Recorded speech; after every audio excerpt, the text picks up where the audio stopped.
It's a pleasure to be with you, and I was a little concerned when I looked at the schedule, and I thought I was confused for a moment. I thought I was bringing the seminar on crisis communications, but thankfully not. I don't know anything about that. The Senate. Please, take the Senate, please. I know Barry McLaughlin did a great job, though, warming me up, and whenever I'm in a crisis, he's the first guy I call.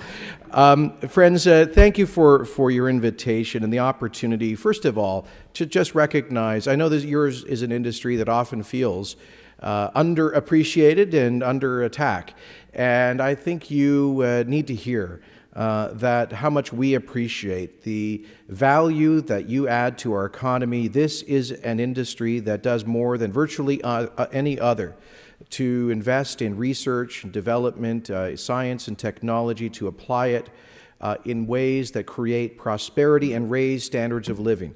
That does so in a way that is environmentally responsible and that creates prosperity and job opportunities for Canadians. And so we want to say thank you for the work that you do to help us continue on the path of jobs growth and long-term prosperity. In fact, I understand that this industry, the Canadian chemical industry, is responsible for 87,000 Canadians being employed and indirectly support another 435,000 Canadian jobs each year, adding $47 billion to the Canadian economy. And then in the next 10 years, you expect over $10 billion in new investment, from petrochemicals in Alberta to electrochemicals in Quebec to alternative fuels in Ontario. Your industry is an economic motor, a job creator, and so once again, thank you for all of the cutting-edge work that you do. We need success in the Canadian chemical industry because we need to continue to deliver on what Canadians expect. I was Minister of Immigration for 5 years. I had this great privilege to welcome newcomers from around the world in what is the world's largest per capita immigration program. And I can tell you, having met thousands, probably over the years, tens of thousands of new Canadians, I realized that what drew them to this country wasn't a desire to live some seminar on diversity. It was a desire to get ahead, to provide a better standard of living to their families, to their children, to pursue economic opportunity. And that's why this country is an example to the world. We had the shortest and shallowest recession during the global economic downturn of the major developed economies. We've had the best recovery since then, particularly in our labor market, with the creation of over 1.1 million net new jobs, overwhelmingly high-paying jobs in full-time private sector occupations. This is the best job creation record. We have far more than replaced the jobs that were lost during the downturn, when many other developed economies are still struggling in recession and still far behind the 2008 benchmark in terms of employment. This didn't happen by accident. It happened primarily thanks to the hard work and ingenuity of Canadians, of employers, of businesses. But it also happened thanks to some strong and prudent planning and a strong policy framework put in place by Prime Minister Harper's government, which paid down debt when times were good back in 2006 to 2009, paid down $50 billion in debt, but also began significantly reducing the tax burden on our nation's economy. And I say this with great relish. As the former president of the Canadian Taxpayers Federation, I came to Ottawa 17 years ago because I was fed up, like so many other Canadians, that the answer to every question asked by politicians and bureaucrats in Ottawa was higher taxes and more spending. We've changed the paradigm, and in fact, in the past 7 years, we have reduced the total federal tax burden by over $200 billion cumulatively, reducing the federal taxation as a share of our gross domestic product to its lowest level since 1965. In 50 years, we have the lowest federal tax burden in 5 decades. That's phenomenal. And at the same time, we have exercised fiscal discipline with the lowest deficit and lowest debt to GDP ratio in the G7, amongst the lowest in the developed world. And I can tell you that we are absolutely on track to balance the federal budget and be back in the black by 2015. We're going to get it done. And that sends an important message of confidence to international markets. And look at well, I'm sure there are some American friends here, and we watch you with curiosity these days, as you seem to have taken Canada's traditional role as the fiscal basket case. 1.4, last count I heard, $1.4 trillion deficit. Deficit, I said, not debt. Essentially 10 times the size of the Canadian federal deficit on a per capita basis. And of course, European countries generally still in a very serious fiscal trough. And so it is an important message that Canada is the new safe haven for international investors. Those tax reductions, we didn't do that because of some ideological fancy. We did it because we understand, we know that by liberating the wealth creators, the employers, the moms and dads, the small entrepreneurs, the large employers, to take risks, to create wealth, to increase their payrolls, that by doing that is how we create prosperity in our economy, as well as by reducing unnecessary and burdensome red tape, as we continue to do with the target to reduce 20% of overall federal regulations, particularly on businesses and SMEs in particular, over the course of several years. And so these things have resulted in what the IMF and the OECD says is the strongest economy in the G7, with the best growth prospects in this year and the 2 years to follow. It is why Forbes magazine now says that Canada is the best place in the world in which to start a new business. It's a funny thing that when they made that announcement, it didn't get on the front pages of the newspapers for some reason.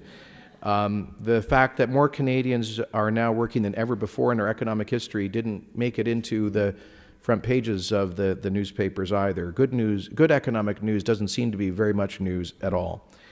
And yet there is a lot of it, and that was amplified last week when our Prime Minister flew to Brussels and signed the largest trade agreement in Canada's economic history, the Canada-Europe Comprehensive Economic and Trade Agreement, which will eliminate 98% of tariffs in trades and goods and services between Canada and a market of 500 million people in developed economies.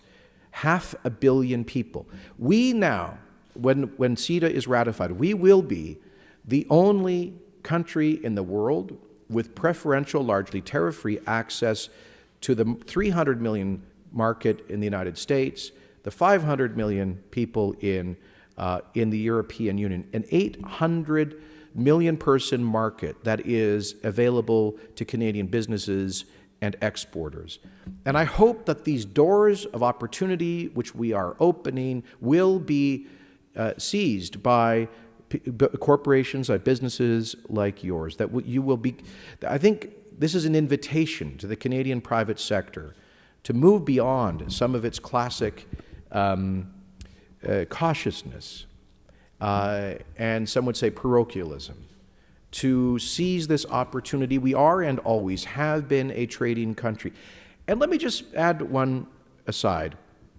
You know that you recall that 25 years ago when the Canada-US Free Trade Agreement was signed, this was considered an existential crisis in Canada. People said it was going to be the end of our sovereignty.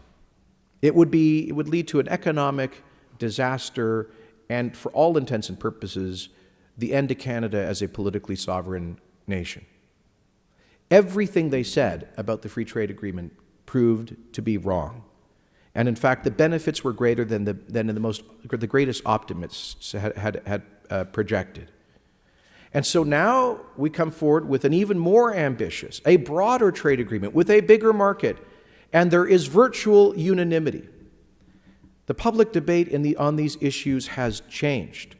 We've gone from a status quo ante, where higher taxes was always the answer to every social challenge, to realizing that private sector-driven prosperity is actually the best way to create, to raise all boats through higher living standards.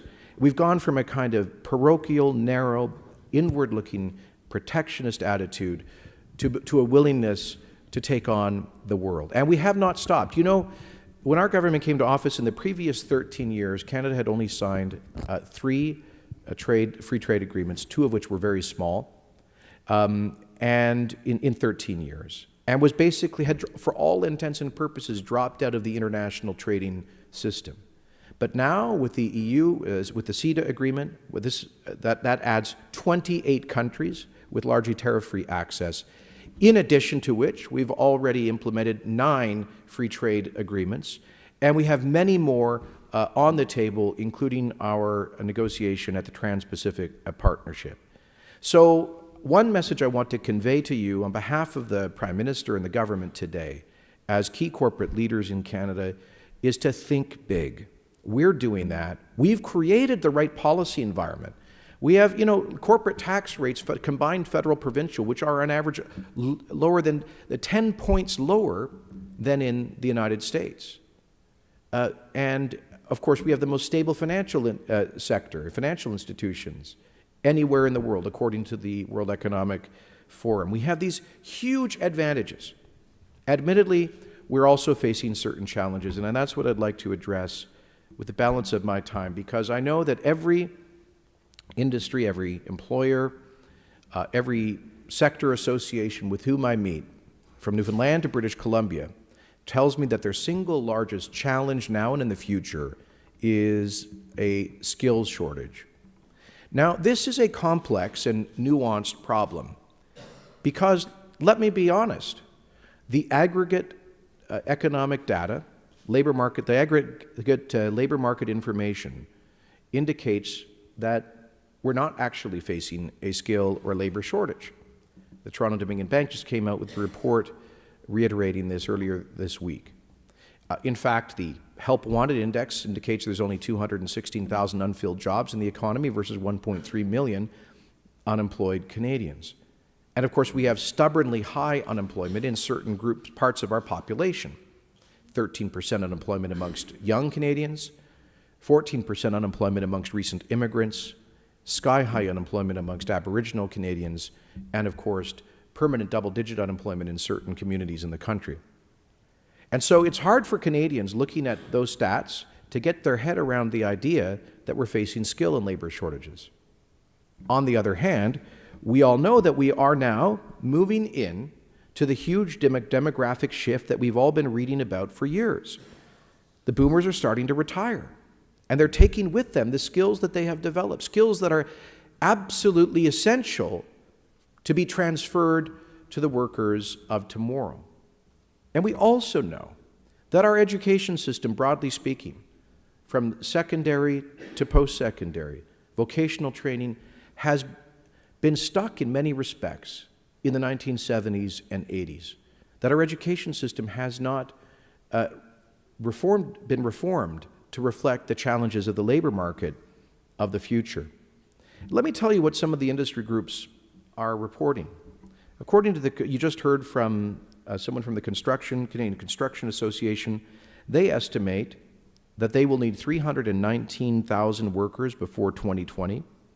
The mining industry says they will need 145,000 more workers in the next decade. The petroleum sector needs 130,000 workers by 2020. In the supply chain sector, they expect a shortage of nearly 360,000 workers between now and the end of the decade. The Association of Canadian Community Colleges, from whom you just heard, says that in less than 10 years, employers will not find the qualified candidates for 1.5 million new jobs. And Skills Canada tells us that we're going to need 1 million skilled trade workers by the end of the decade. The Conference Board of Canada released a report this year saying that in Ontario alone, the economy is experiencing a loss of $24.3 billion in activity simply because employers can't find people with the skills they need. The Canadian Chamber of Commerce lists skill shortages as the top 10 of the 10 barriers they've listed for Canada's competitiveness. Its survey showed that a third of the owners of small and medium-sized businesses identified skill shortages as a constraint on growth. I could go on and on. The Federation of Independent Business, the Restaurant Association, it doesn't matter the sector, the industry, or frankly even the region. My goodness, last week I was in Fredericton, New Brunswick, meeting with the owners and operators of fish processing plants. And if you can believe it, they're operating in communities with 12 and 15% unemployment. And they told me they can't get people to take the jobs and they need me to liberalize access to workers to come from abroad. I said, well, just how is that? I don't understand this. I said, how does it make any sense that someone would leave their village in Thailand to get on a plane in Bangkok and fly 24 hours to rural eastern Canada to take a job for $16 an hour when there are people down the street who registered themselves as being unemployed? Why would someone fly all the way around the world when some people won't walk down the block to the same fish processing plant? I'm just using that as an illustrative example about how the challenges we face aren't simple. They are very complex and nuanced. It's not just a question of a skills mismatch, and even in basic labor. I can tell you in rural Western Canada, the farmers are offering $25 an hour for unskilled farm labor. And of course, this challenge goes all the way up the skilled chain. So we have this paradox of an economy that has too many jobs without workers, but also too many workers without jobs. We have this paradox where the aggregate stats tell us there is no skills shortage, but every employer tells us that there is, which means we need radically better labor market information. And you have my word that as a government, we are doing everything we can to improve the quality and robustness of the labor market information so that we can, I'm a free market guy. I don't believe that governments can ever have adequate information to predict the future of markets, let alone something as dynamic as the labor market.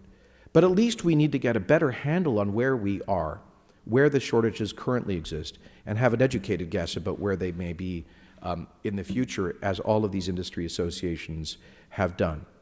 So we recognize this as a very significant potential obstacle to future growth. Now, some people say, well, you can solve all of this through immigration. And I don't think that's really a realistic answer. As the longest-serving Minister of Immigration in Canadian history, I can tell you that we are maintaining the highest sustained levels of immigration in our history, welcoming over 250,000 new permanent residents every year, and a significant number of other foreign nationals who come to work in Canada on short-term visas. We are maintaining the highest per capita levels of immigration in the developed world, at 0.8% of our population per year. Since the current government, the government of Prime Minister Harper came to office in 2006, we have admitted over 1.8 million new permanent residents. We will shortly have added the equivalent of the population of Manitoba and Saskatchewan in just 8 years through immigration.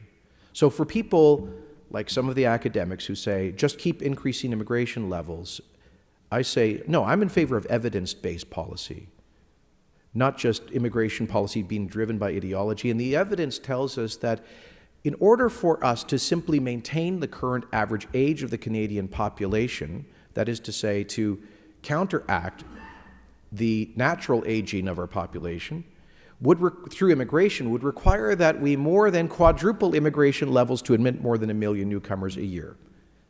And Canadians would not support that, not because they're of an attitude of nativism or xenophobia, but because they know that there are practical limits to how many people we can integrate.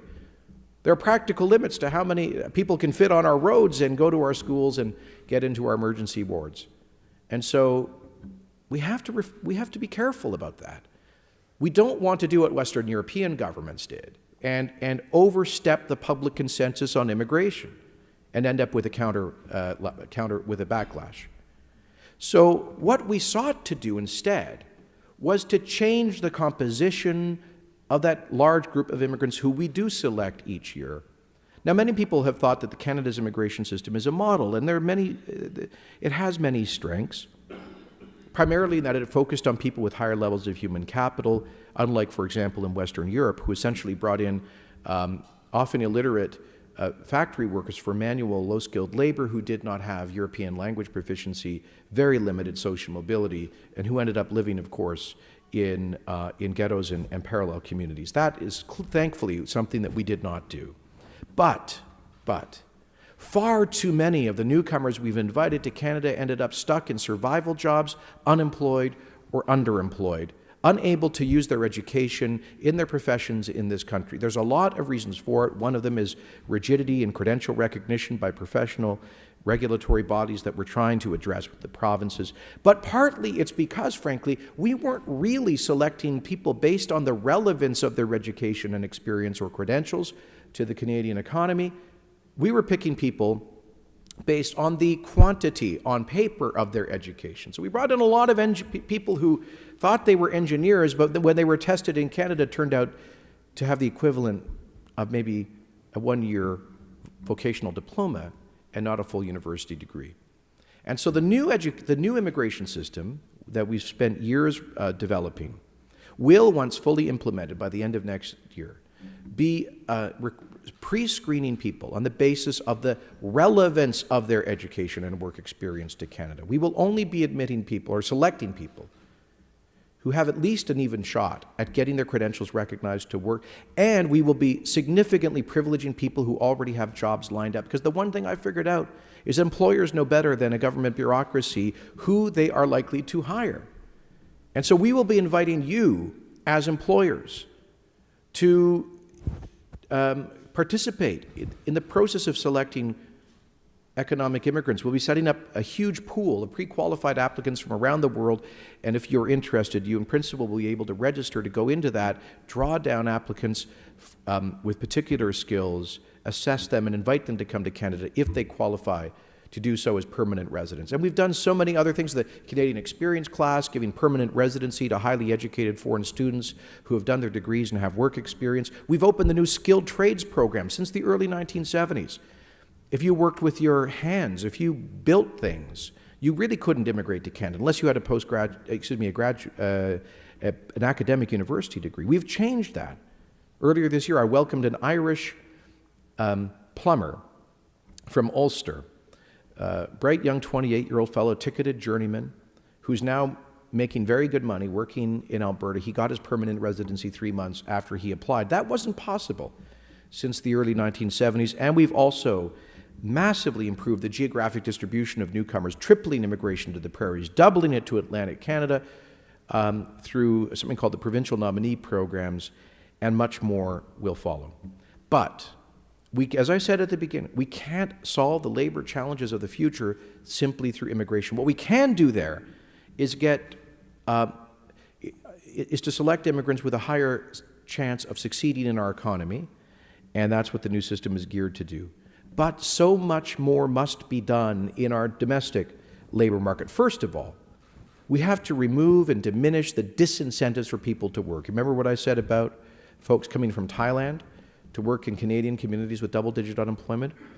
Well, that's quite frankly one of the reasons why our government has brought in sensible changes to the temporary foreign worker program to ensure that employers are doing everything they must to recruit and hire Canadians, including raising wage rates, investing in training, and being more imaginative about their recruitment practices. But it's also why we have brought in important changes to the employment insurance system. To say, I know this is a radical idea, but to say that you don't qualify for EI benefits unless you've demonstrated that you've actively sought and accepted available work at your skill level in your local community.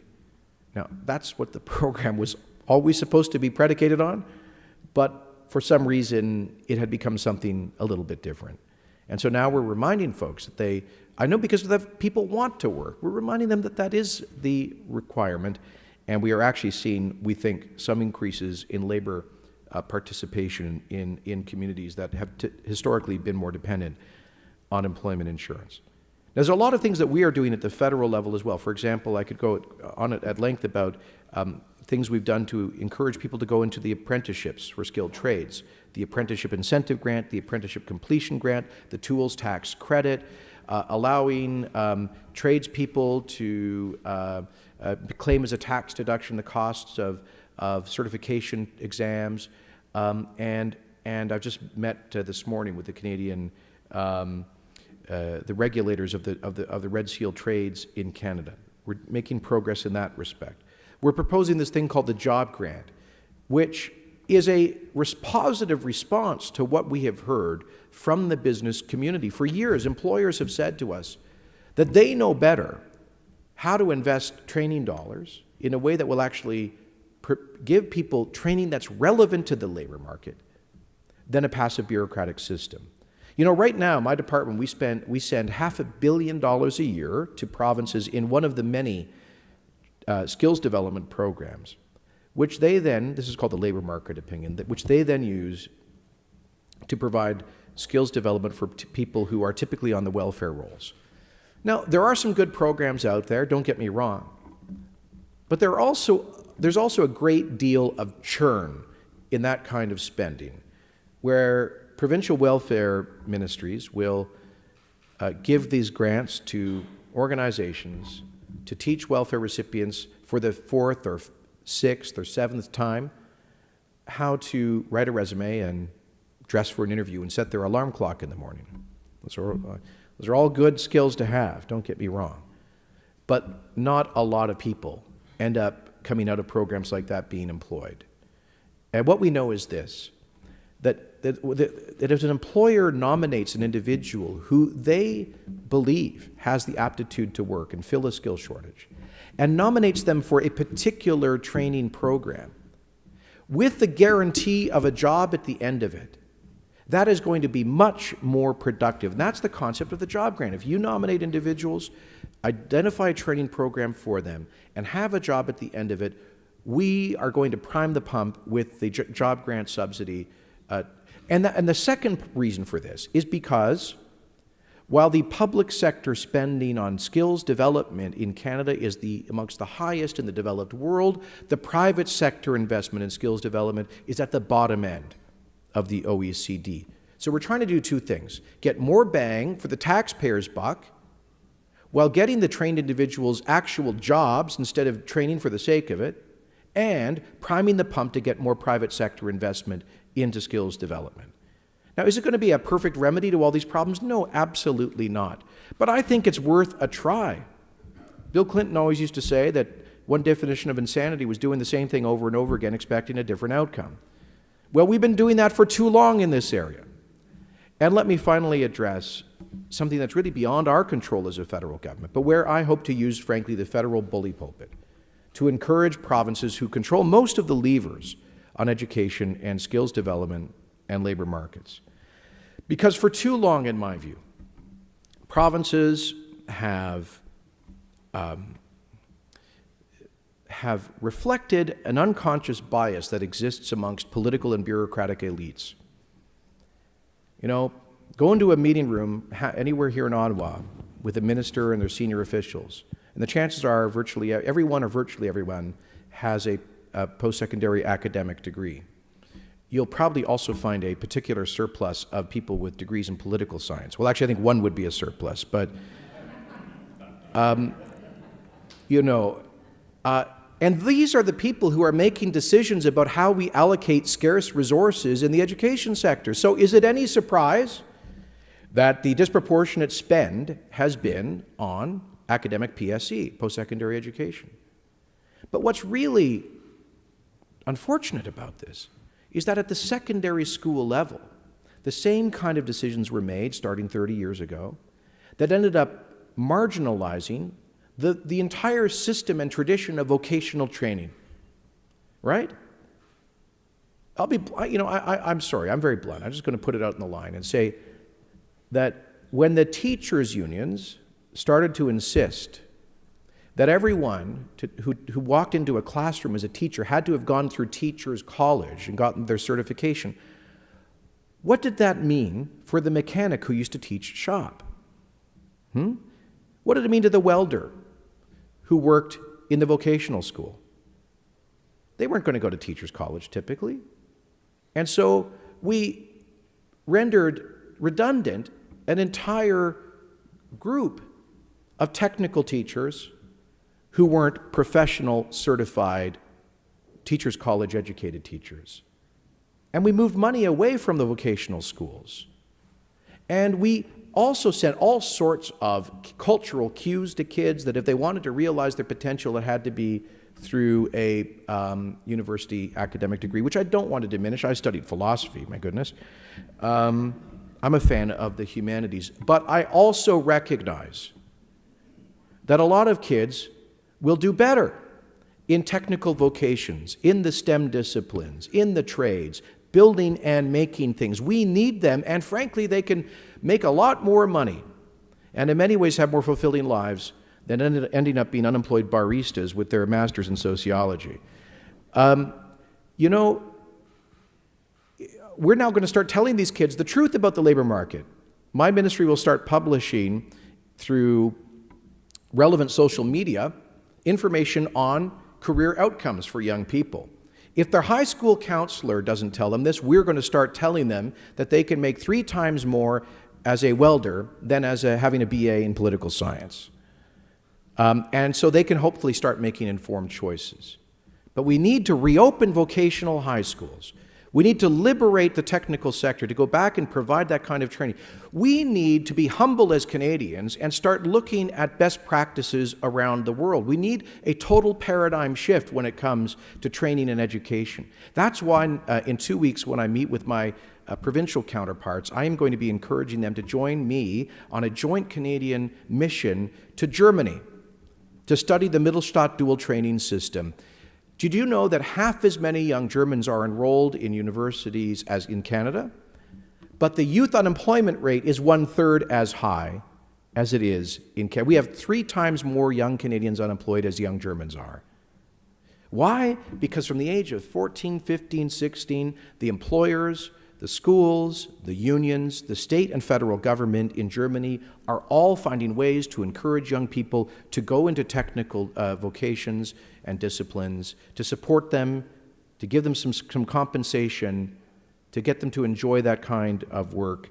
And the results are that Germany has the strongest labor market in Europe. So much more needs to be done, like provinces reducing some of these ridiculous protectionist bottlenecks of the ratio of apprentices to journeymen on work sites. Much more needs to be done. I just want to convey to you that I intend to, I spent 5 years taking all sorts of political risks to move forward fundamental root and branch reform in our immigration system. Lord knows it needed the reform. It had been an accretion of problems that no one wanted to touch because they thought it was too politically sensitive. Well, I'm going to bring the same focus and attention and energy to these questions. We can't afford to get this wrong. We cannot afford to show up at the end of this decade finding all of these shortages that are currently projected and realize that this amazing country with this highly educated workforce, with one of the greatest blessings of nature, with our natural resources, with the stable financial institutions, with the strong fiscal framework, if we get it all right, but we don't have the workers to fill the jobs of the future, then we will have done ourselves and our future a great disservice. So I want to work with you in the chemical industry and the entire Canadian private sector so that we can get this right, so that we can realize this country's unlimited potential. Thanks very much.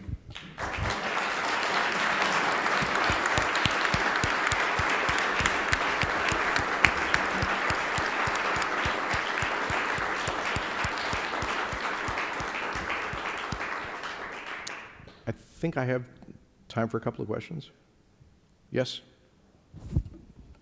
And I'm sorry I'm holding up lunch. I apologize. Minister, I'm Ed Melissa from TriMac Transportation. I'm based out of your home territory in Calgary. And I guess a comment that I would make is that we are struggling a little bit in the trucking industry to try to secure the resources that we need in the areas that we need them. But we've taken advantage of some of the things that you talked about from an immigration side, temporary foreign workers. We, in fact, have temporary foreign workers working in Fort McMurray, Edmonton, Calgary, Yorkton, Saskatoon, Regina, and Dawson Creek. So we have that, but it is not the panacea that we're looking for. We would like to employ Canadians. We'd like to have them employed in the good jobs that we have across Canada. So that's just one avenue for us, and I thank you for the good work you've been doing in that area to be able to help us. You talked about the disincentives to remaining unemployed in Canada, and and the steps that you've done recently here to try to help people along and move into the areas where the jobs are. Just a question: have you thought about some of the incentives that we can do to help those people migrate to where the jobs are? The big challenge that we see in some of our areas is that people from Ontario don't want to live in Fort Mac or Alberta, but if you give them a chance to get there and support them a little bit through some subsidies, they'll find out it's a beautiful place to live. The mountains in Calgary are only an hour away. And what I've seen is that the people that we've been able to bring out actually do stay and live fruitful lives in the communities where the jobs are. So how can we create an incentive for them to come? I like the disincentive, but I think there's some incentives needed. Well, we hope that changes we made to the employment insurance program also are an incentive to greater labor mobility. You're right. I mean, the things we have to focus on are greater labor force participation, particularly amongst groups that are underrepresented in the labor force, such as young Aboriginal Canadians, disabled Canadians who want to work, older workers who are willing to work but may need retraining, and young Canadians. You know, not in Toronto we have 21% youth unemployment. It's kind of hard to understand when all the employers tell me they're facing skills shortages. So yes, higher labor force participation, which means relevant training and removing disincentives to work, higher labor force mobility. And we are seeing a lot of that. You've got to admit that there are huge numbers of people who have migrated from, for example, parts of Eastern Canada with high unemployment to the red-hot labor markets of the Canadian prairies. And I mean, Fort McMurray is a brilliant example. I think Fort McMurray is it the second or third largest city of Newfoundland in terms of population. And we do have some incentives that help with mobility, such as the tax deduction for moving expenses. We have looked at some kind of a grant or something, a refundable credit, some instrument to further encourage mobility, but that has been tried in the past and did not yield significant results. The strongest incentive to get people to move is wage rates, quite frankly. And one of the things that I find troublesome is when I look at the aggregate wage data for our labor market, and it indicates that wages have only barely kept pace with inflation.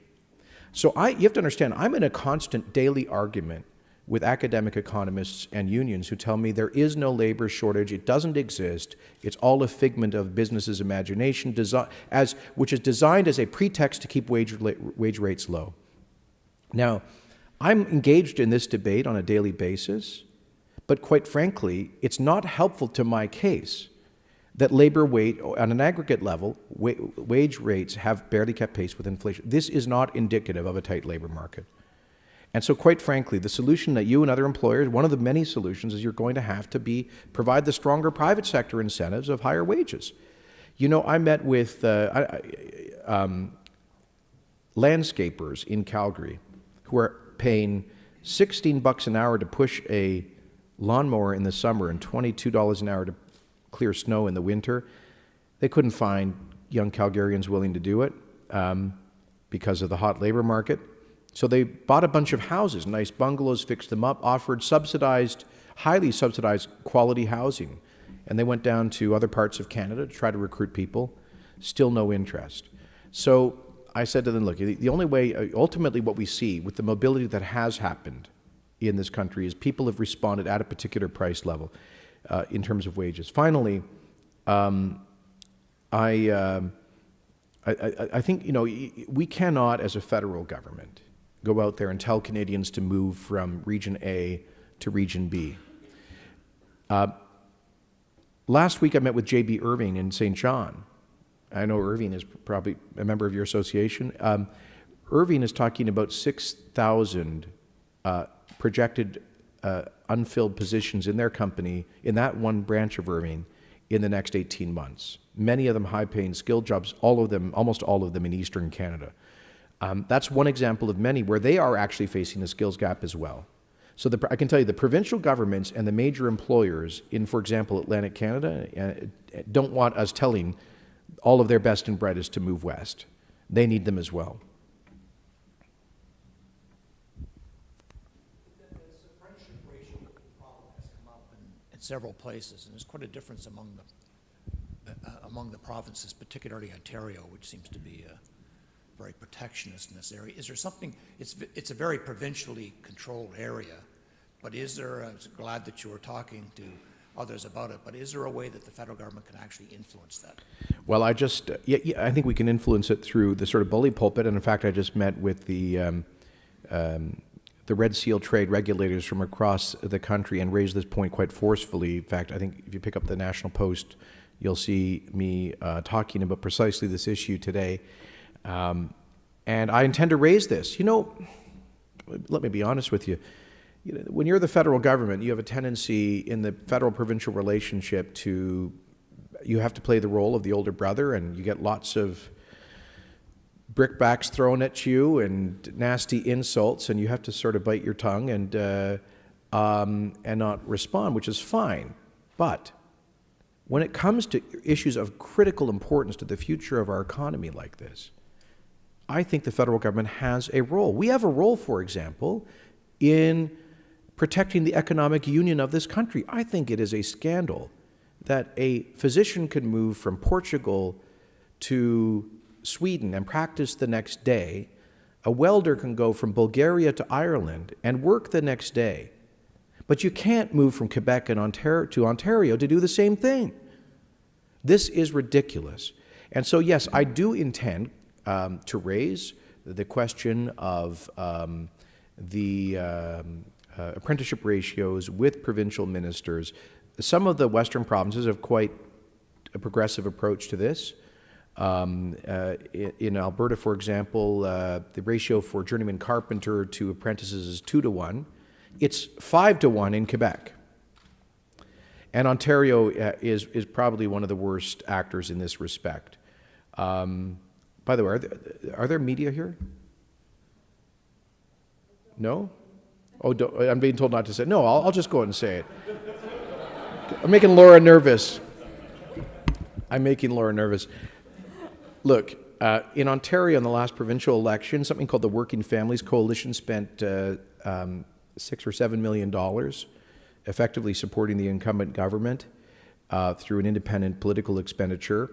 And when I first heard about that, I assumed that was all that money was coming from OPSU and the public sector unions and the teachers unions. And then I looked into it and I found out that over 2/3 of the funding was coming from the building trades unions in Ontario. These are the private sector, blue-collar guys. They go hunting on the weekend. They make good money. They don't like high taxes. These are not, but I can tell you federally who they vote for. And I regard them as our friends, but they spent $5 million on defending the incumbent government, on attacking the Ontario Progressive Conservative Party in the last election. And I suddenly, when I added all this up, the penny dropped. That this is, there are certain interests that are benefiting from a protectionist attitude to limit the number of skilled tradespeople. And this is really retrograde thinking. That's what I was saying earlier on. We've changed our paradigm on fiscal policy and on trade policy in this country, and it's about time we did the same thing on skills policy.